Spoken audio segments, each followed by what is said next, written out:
नीलकंठ महादेव मंदिर का इतिहास। भगवान शिव को समर्पित नीलकंठ महादेव का मंदिर उत्तराखंड राज्य के ऋषिकेश से लगभग 30 किलोमीटर दूर और 5,500 फीट की ऊंचाई पर स्थित है। स्वर्ग आश्रम के पर्वत की चोटी पर बसे इस प्राचीन मंदिर को ऋषिकेश के सबसे पूज्य मंदिर में से एक माना जाता है। समुद्र मंथन से निकला हलाहल कालकूट नाम का विष, जिसको भगवान शिव ने इसी स्थान पर अपने कंठ में धारण किया था, विष के प्रभाव से उनकी कंठ यानी गला नीला पड़ गया था। इसलिए महादेव के इस मंदिर को नीलकंठ महादेव के नाम से जाना जाता है। आज हम समुद्र मंथन से जुड़ी नीलकंठ महादेव मंदिर की रहस्य भरी कहानी के बारे में बताने जा रही हूँ, तो आप ध्यान से सुनिए।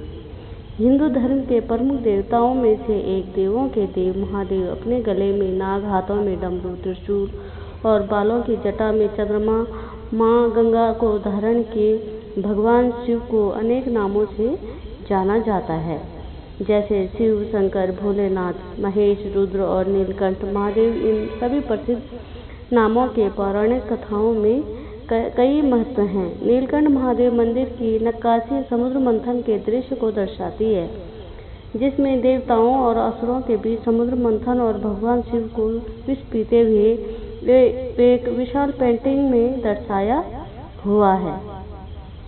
मंदिर के मुख्य गर्भगृह के अंदर भगवान शिव एक शिवलिंग के रूप में विराजमान है। पौराणिक कथा के अनुसार भगवान शिव के कैलाश पर्वत जाने से पहले अपने कंठ के रूप में इस शिवलिंग को स्वयं स्थापित किया था, जिसके चारों तरफ चांदी की चौकी बनी हुई है।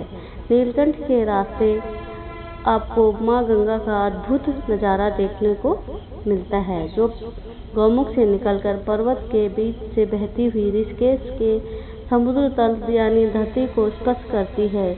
इस बीच राम झूला और लक्ष्मण झूला का भी सुंदर दृश्य देखने को मिलता है। शिवलिंग के सामने ही नंदी महाराज विराजमान है। इस मंदिर के प्रांगण में स्थित एक पंचपर्णी पेड़ कई हजार साल पुराना है। कहते हैं कि भगवान शिव ने इसी पेड़ के नीचे कई हजार साल तप किया था और इस मंदिर में एक अखंड धुआं है, जहाँ पर हमेशा धुआं जलता रहता है। भक्तों की मन्नत पूरी होने पर भक्त यहाँ पर त्रिशूल चढ़ाते हैं और प्रसाद के रूप में इस धुएं की भस्म को घर ले जाते हैं। नीलकंठ महादेव मंदिर में कांवड़ मेला और देख श्री पंचायती अखाड़ा महानिर्वाणी के द्वारा की जाती है। सावन के महीने में शिव भक्त यानी कांवड़िए नीलकंठ महादेव अपनी कांवड़ में गंगा जल लेकर आते हैं। कई घंटों लंबी लाइन में लगकर महादेव का गंगा जल से अभिषेक करते हैं और हर शिवरात्रि के शुभ पावन अवसर पर यहाँ मेला लगता है। सावन के पूरे महीने यहाँ पर श्रद्धालु की भीड़ उमड़ी रहती है।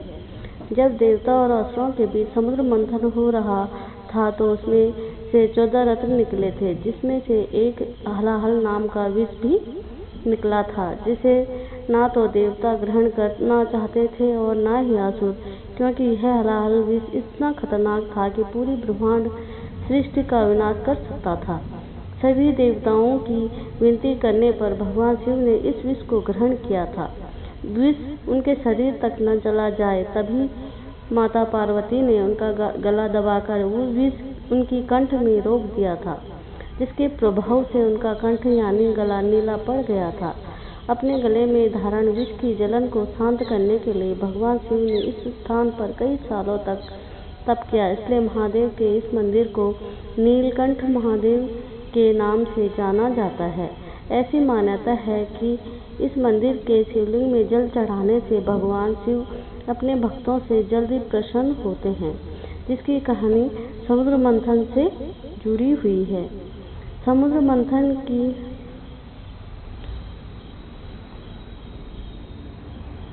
नीलकंठ महादेव मंदिर से 2 किलोमीटर दूर सामने वाली पहाड़ी पर भगवान शिव की पत्नी माता पार्वती जी का मंदिर हैं, जहां पर आप अपनी गाड़ी या टैक्सी से भी 20 रुपये प्रति सवारी किराया देकर आराम से आ सकते हैं। ऐसी मान्यता है कि भगवान शिव की विष की जलन को शांत करने के लिए माता ने इस स्थान पर कई सालों तप किया और बाद में सदा के लिए एक पिंडी के रूप में विराजमान हो गई। मंदिर के मुख्य गर्भगृह में माता की 3 मूर्तियां स्थापित हैं। अधिकतर श्रद्धालु नीलकंठ महादेव के दर्शन करने के बाद इस मंदिर में भी जरूर जाते हैं। माता पार्वती के मंदिर से 2 किलोमीटर दूर स्थित बाबा गोरखनाथ की एक प्राचीन झिलमिल गुफा है, जिसका रहस्य बिल्कुल अद्भुत है और